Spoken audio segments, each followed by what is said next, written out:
Friends, मैं हूँ सची वाजपेयी। हम लोग यूट्यूब चैनल nursingfuture.in पर हैं और आपको इन वीडियो सीरीज से रिलेटेड जितने भी नोट्स चाहिए या नर्सिंग के और भी नोट्स चाहिए, आप www.nursingfuture.in को विजिट करके वहाँ पे पढ़ सकते हैं। हम वहाँ पे कंटिन्यू कुछ ना कुछ अपलोड करते रहते हैं और जो ये मल्टीपल चॉइस के क्वेश्चन देखते हैं, इसमें जो भी कुछ डिफाइन करने लायक होता है, बताने लायक होता है, कोई भी डाटा हो, फॉर्मूलाज हो, हम वहाँ पे इस सीरीज को हम रिटर्न में वेबसाइट पे भी प्रोवाइड कराते हैं और इसके साथ जो भी इसकी डिटेल रहती है वो भी हम उसमें देते हैं, तो आप वेबसाइट को विजिट करना ना भूलिए। हर सीरीज का जो लिंक है हम इसके डिस्क्रिप्शन में दे देते हैं, तो आप वहाँ पे जाके देख सकते हैं। तो हम लोग ये जो सीरीज देख रहे हैं ये 1000 फ्रीक्वेंटली आस्क्ड क्वेश्चन की सीरीज का वीडियो सीरीज नंबर 4 है। तो चलिए चलते हैं हम लोग अपनी वीडियो में। तो हमारे इस वीडियो का फर्स्ट क्वेश्चन है कि all of these sterilised by chemical except. इसमें से पूछा गया है कि ये सारी चीजें केमिकल से स्टेराइज की जा सकती हैं, एक इसको छोड़ के। तो आपको इसमें ये देखना है कि इसमें से कौन से ऐसे इंस्ट्रूमेंट इक्विपमेंट हैं जिनको हम केमिकल से स्टेराइल नहीं कर सकते। तो इसका राइट आंसर है केबल को, क्योंकि इंडोस्कोप को, गॉज को, सीजर्स को, सबको केमिकल से स्टेराइल करते हैं, लेकिन हम लोग यहाँ पे केबल्स को केमिकल से स्टेराइल नहीं करते। फिर नेक्स्ट क्वेश्चन में हम लोग देखते हैं एक clinical thermometer indicates temperature in Fahrenheit from. यहाँ पे क्लिनिकल थर्मामीटर इसलिए कहा गया है क्योंकि थर्मामीटर दो तरह के होते हैं, क्लिनिकल थर्मामीटर, एक लेबोरेटरी थर्मामीटर। तो हम लोग इसके ऑप्शन को देख लेते हैं। इसमें फ़ारेनहाइट में पूछा गया है, तो इसमें ये पूछा गया है कि 95 to 108 डिग्री फ़ारेनहाइट होता है या 94 to 110 डिग्री फ़ारेनहाइट होता है या 15 to 18 डिग्री फ़ारेनहाइट होता है या 20 to 24 डिग्री फ़ारेनहाइट होता है। तो इसका राइट आंसर है कि जो क्लिनिकल थर्मामीटर होता है, अगर उसको फ़ारेनहाइट में देखा जाए तो 95 to 108 डिग्री फ़ारेनहाइट होता है। और अगर हम इसको सेल्सियस में देखें तो सेल्सियस में इसका जो मार्क होता है वो 35 to 42 डिग्री सेंटीग्रेड होता है।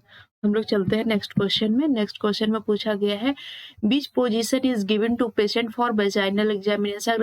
अगर वेजाइनल एग्जामिनेशन करना हो तो पेशेंट को हम कौन सी पोजीशन देंगे? ऑप्शन में दिया है left lateral, Fowler position, lithotomy position, supine position.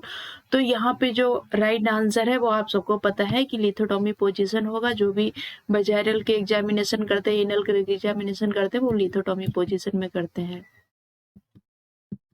फिर नेक्स्ट क्वेश्चन में इसमें बताया गया है कि बेस्ट एंटीबायोटिक फॉर यूटीआई,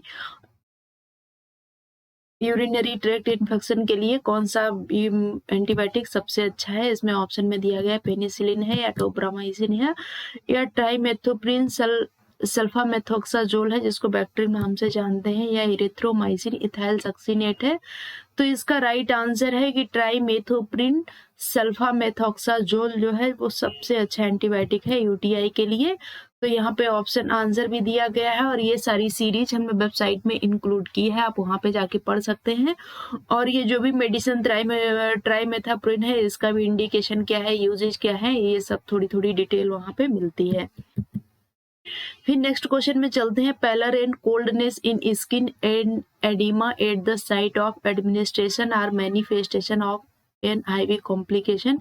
इसमें पूछा गया है कि अगर आईवी जो एडमिनिस्टर किया गया उस साइड स्किन में अगर पैलर दिखेगा, कोल्डनेस दिखेगा, तो हमें आईवी के कॉम्प्लिकेशन में कौन सा कॉम्प्लिकेशन होगा? टिश्यू नेक्रोसिस होगा, थ्रोम्बोफ्लेबाइटिस होगा, इन्फिल्ट्रेशन होगा या इन्फेक्शन होगा।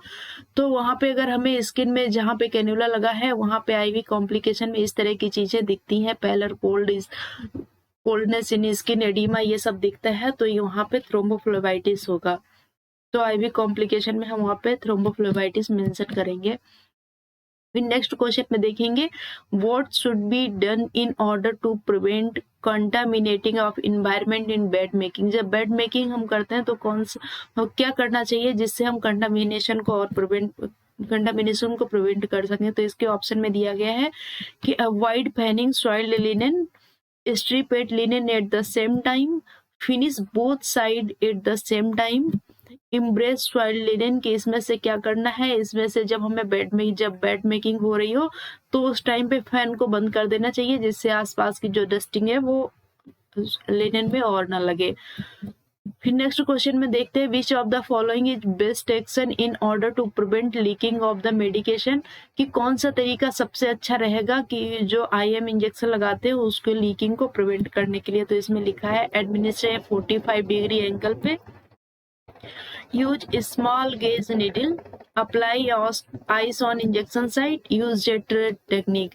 जो लीकिंग करने वाली मेडिसिन होती है जिनको हम IM देते हैं उनको किस तरह से दे सकते हैं, क्या उनको 45 डिग्री के एंगल पे एडमिनिस्टर करेंगे या स्मॉल गेज की निडल यूज करेंगे या उस इंजेक्शन साइट पे हम आइस क्यूब अप्लाई करेंगे या फिर जेट ट्रैक टेक्निक से करेंगे। तो IM इंजेक्शन हम जब भी देते हैं जिसमें लीकिंग के चांसेस को रोकने के लिए और जो इरिटेटिंग मेडिसिन होती है उन सबको जेट ट्रैक में देते हैं। उसमें क्या करते हैं, स्किन की फोल्ड को टर्न कर लेते हैं, उसके बाद डीप IM लगाते हैं तो वो जेट ट्रैक पोजीशन में हो जाता है। चलिए चलते हैं नेक्स्ट क्वेश्चन में। इसमें लिखा है कि the abbreviation for micro drop is, यहाँ पे ये फॉर गलत लिख गया है, फॉर है, ये स्पेलिंग इसकी गलत हो गई है, उसको आप इग्नोर करना।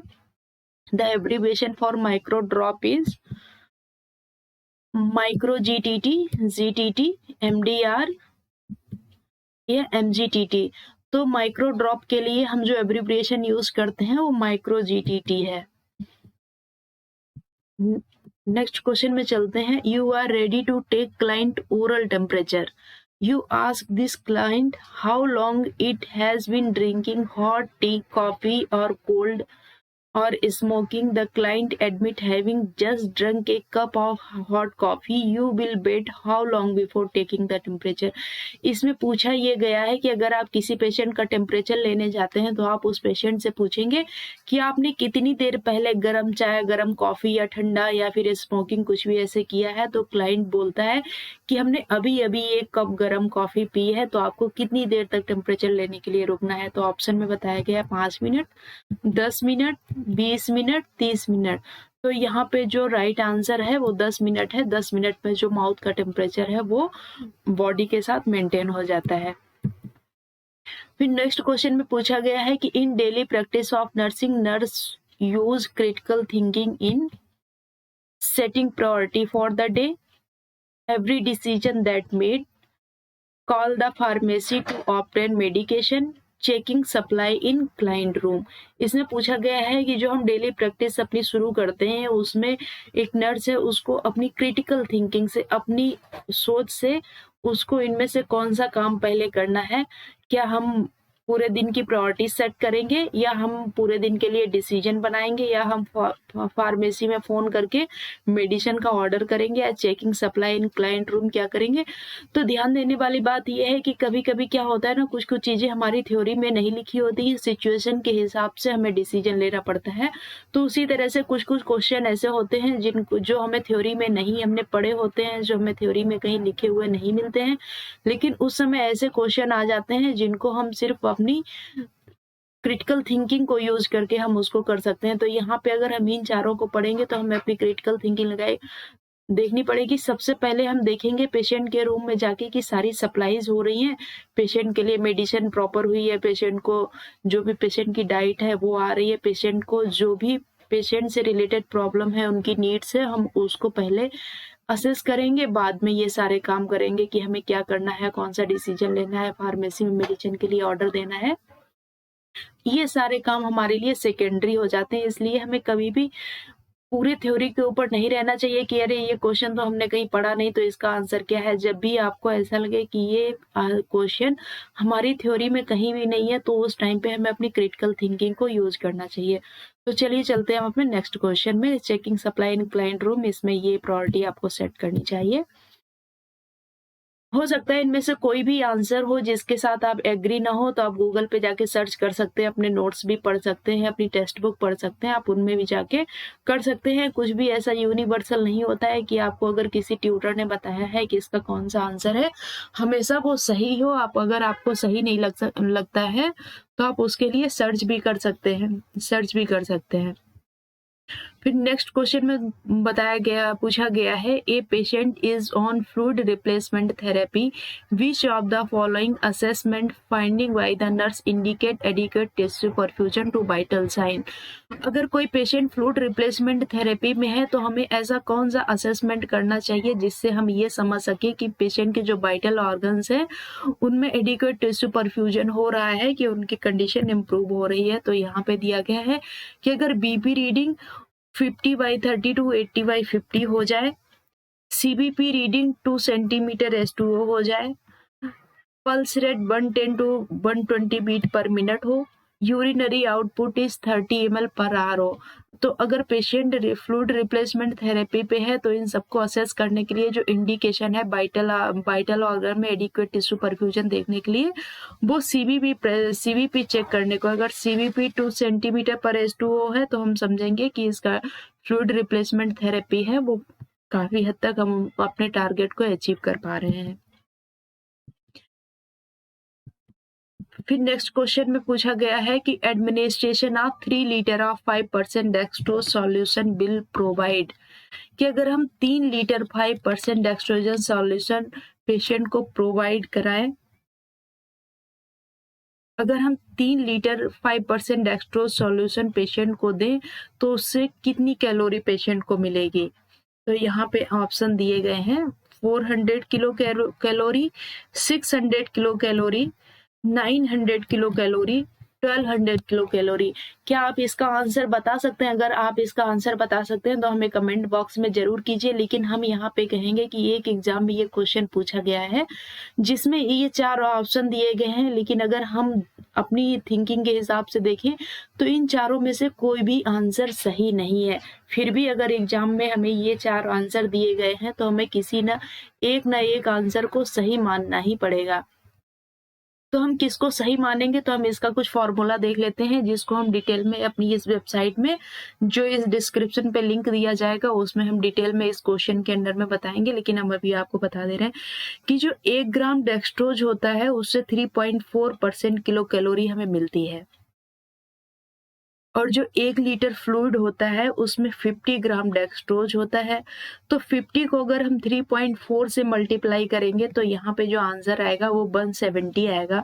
170 को फिर अगर हम 3 से मल्टीप्लाई करें तो जो आंसर आएगा वो 510 आएगा। तो जो हमें 3 लीटर 5% डेक्सट्रोज से कैलोरी मिलने वाली है वो 510 किलो कैलोरी मिलेगी। पर यहाँ पे 510 किलो कैलोरी आप खुद भी इसको कैलकुलेट कर सकते हैं।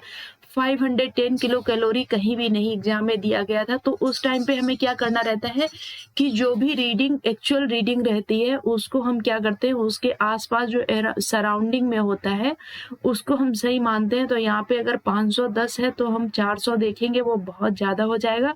तो यहाँ पे हम 600 के ऑप्शन को सही मानेंगे, क्योंकि हमें यहाँ पे 600 किलो कैलोरी है वो हमारी इस कैलोरी के आसपास पहुंच रहा है। तो अगर हमें आंसर में एग्जाम में इस तरह का क्वेश्चन आए तो हमें उसके आसपास को देखते हुए 600 किलो कैलोरी ही राइट आंसर मानना पड़ेगा।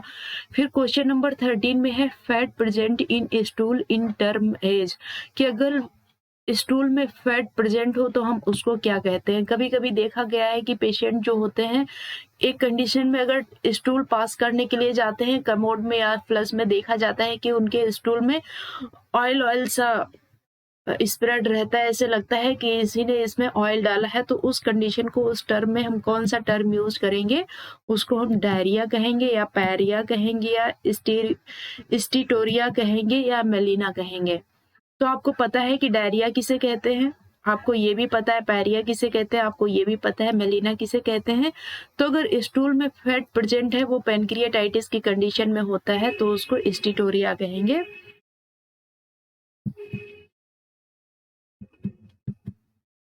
फिर क्वेश्चन नंबर 14 में चलते हैं। According to Maslow hierarchy which need is considered as last. Maslow hierarchy के अनुसार कि ऐसी कौन सी जरूरत है जो हमें लास्ट में सबसे ज्यादा जरूरत पड़ती है। तो इसमें सेफ्टी एंड सिक्योरिटी है, लव एंड बिलोंगिंगनेस है, सेल्फ एक्चुअलाइजेशन है, स्टीम नीड है। तो यहाँ पे जो आंसर है सेल्फ एक्चुअलाइजेशन है। जब हम लास्ट स्टेज पे पहुंचते हैं तो हम सेल्फ एक्चुअलाइजेशन करते हैं तो हमें पता चलता है कि हमने कौन कौन सी मिस्टेक कहाँ पे की, क्या अच्छा किया क्या बुरा किया। तो यहाँ पे जो लास्ट में जो हमें जो नीड कंसीडर हो रही है वो सेल्फ एक्चुअलाइजेशन की नीड कंसीडर हो रही है। फिर नेक्स्ट क्वेश्चन में देखेंगे कि which of the following A richest source of vitamin B12। Vitamin B12 का कौन सा सोर्स सबसे रिचेस्ट सोर्स है? तो इसमें ऑप्शन दिए गए हैं meat and dairy product, grains, green leafy vegetables and mushroom. तो आपको पता है कि जो विटामिन B12 है उसका rich source meat and dairy product है। फिर नेक्स्ट क्वेश्चन में देखेंगे कि which of the following medication order is immediately and once only administered. कि अगर किसी मेडिसिन का ऑर्डर है कि उसको तुरंत लगाना है और सिर्फ एक बार लगाना है तो उसको हम किस ऑर्डर के नाम से जानते हैं? तो इसमें ऑप्शन दिया गया है PRN order, single order, state order, standing order. तो इसमें यहाँ पे देख रहे हैं कि जो PRN ऑर्डर है ये होता है SOS ऑर्डर, जब जरूरत पड़े पेशेंट को तब देना है। सिंगल ऑर्डर कि इसमें किसी भी मेडिसिन का ऑर्डर सिंगल टाइम किया जाता है, लेकिन उसमें ये टाइम डिसाइड नहीं किया जाता है कि इसको इमीडिएट देना है, वो टाइम कोई भी हो सकता है। फिर जो सेकेंड ऑर्डर है वो स्टेट ऑर्डर है। स्टेट ऑर्डर का मतलब होता है कि जो भी ऑर्डर किया गया है पेशेंट को तुरंत देना है और सिर्फ एक ही बार देना है। तो यहाँ का जो राइट आंसर होगा वो स्टेट ऑर्डर होगा। और जो डी आंसर है स्टैंडिंग ऑर्डर। स्टैंडिंग ऑर्डर क्या होता है? स्टैंडिंग ऑर्डर वो होता है कि सडन पेशेंट को कुछ प्रॉब्लम हुआ है, उस समय पे डॉक्टर नहीं है, कोई प्रिस्क्राइब करने वाला नहीं है, तो जो नर्स होती है वो अपनी क्रिटिकल थिंकिंग से पेशेंट को उस टाइम पे जो मेडिसिन एडमिनिस्टर करती है वो स्टैंडिंग ऑर्डर के अंडर में आता है। तो इस क्वेश्चन का जो आंसर है वो स्टेट ऑर्डर है। फिर नेक्स्ट क्वेश्चन में देखेंगे, इसमें पूछा गया है कि 500 ml of IV fluid need to administer over 5 hour and drop factor is 20, calculate drop per minute. कि जो पेशेंट को 5 घंटे में 500 ml फ्लूइड देना है, अगर ड्रॉप फैक्टर देखा जाए तो 1 ml में 20 ड्रॉप्स बनते हैं, तो कैलकुलेट कीजिए कि 1 मिनट में कितने ड्रॉप दिए जाएंगे। तो आप इसको कैलकुलेट करके देख सकते हैं। इसमें ऑप्शन दिया गया है 32 drop per minute, 33 drop per minute, 35 drop per minute, 36 drop per minute. तो यहाँ पे जो राइट आंसर है वो 33 ड्रॉप पर मिनट है। आप इसको जब कैलकुलेट करेंगे तब उसमें कैलकुलेशन आएगा 33.33।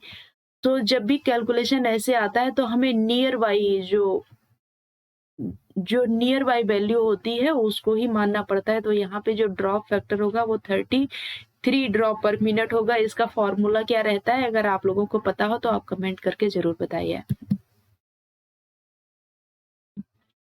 फिर नेक्स्ट क्वेश्चन में पूछा गया है कि the nurse correctly document moist low pitched gargling breath sound is. कि अगर पेशेंट ऐसे डॉक्यूमेंट करते हैं कि पेशेंट को उसको जो ब्रीथ साउंड है वो मॉइस्ट थी, लो पिच्ड थी, गार्गलिंग ब्रीथ साउंड थी, तो उसको क्या कहेंगे? उसको सोनोरस ब्रीज कहेंगे, वीजेस कहेंगे, या कोर्स क्रैकल्स कहेंगे, या सिबिलेंट वीजेस कहेंगे, या प्लूरल फ्रिक्शन रब कहेंगे। तो इसका जो राइट आंसर है वो सोनोरस बीजेज है। अगर ऐसे कोई नोटिस करता है कि मॉइस्ट और लो पिच्ड गार्गलिंग ब्रीथ साउंड जैसे कंडीशन हो रही है तो वो सोनोरस बीजेज रहेगी। फिर नेक्स्ट क्वेश्चन में देखेंगे कि which of the following is priority for the nurse to report when obtaining a history from the client scheduled for coronary angiogram। कि अगर पेशेंट को कोरोनरी एंजियोग्राम के लिए शेड्यूल किया गया है तो अगर नर्स ऐसे हिस्ट्री लेती है तो वो इस तरह की हिस्ट्री अगर फाइंड करेगी तो उसकी प्रायोरिटी है तुरंत रिपोर्ट करने की। तो कौन कौन सी कंडीशन रहेंगी देख लेते हैं। तो इसमें बताया गया a history of rheumatic heart disease, a history of allergic सेल्फिस, a recent diagnosis of hyperlipidaemia, a previous coronary angioplasty to the right coronary artery. तो यहाँ पे जो हाइपरलिपिडेमिया की कंडीशन अगर डायग्नोस की गई है तो तुरंत रिपोर्ट करना बनता है अगर पेशेंट कोरोनरी एंजियोग्राम के लिए शेड्यूल किया गया है।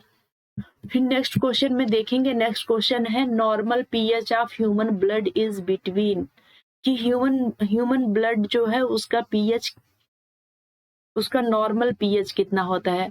तो इसमें ऑप्शन दिए गए हैं 6.5 to 7.5, 7.35 to 7.45, 8 to 9, 4.5 to 5। तो अगर आपको पीएच का चार्ट पता होगा तो पीएच का जो चार्ट होता है वो 1 to 14 होता है। तो जो वो 7, तो यहाँ पे जो मिडिल लाइन होती है वो 7 होती है। 7 से पहले की जो कंडीशन होती है वो एसिडिक में आती है, 7 से बाद की जो कंडीशन होती है वो अल्कलाइन में आती है। तो पेशेंट का यहाँ जो नॉर्मल पीएच लेवल होता है वो 7.35 टू 7.45 होता है, और ये स्लाइटली अल्कलाइन होता है क्योंकि जो मिड पॉइंट होता है वो 7 होता है, और ये 7 से थोड़ा थोड़ा प्लस हो गया है, 3.35 हो गया है, 4.5 हो गया है, तो स्लाइटली अल्कलाइन के साइड में बढ़ रहा है। अगर पूछा जाए कि पेशेंट का पीएच कैसा होता है, ह्यूमन ब्लड का पीएच कैसा होता है, तो ये स्लाइटली अल्कलाइन होता है और 7.35 टू 7.45 होता है।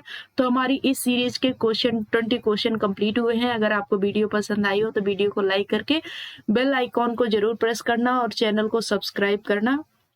अपने दोस्तों के साथ इसको शेयर जरूर करना जिससे हमारे आने वाली वीडियो के नोटिफिकेशन आपको समय से मिले। और ये फ्रीक्वेंटली आस्क्ड क्वेश्चन की सीरीज में आप सारे क्वेश्चन कवर करें। आप कोई भी एग्जाम में जाएंगे लगभग 50% क्वेश्चन आपके कवर हो जाएंगे इसी में। Thank you.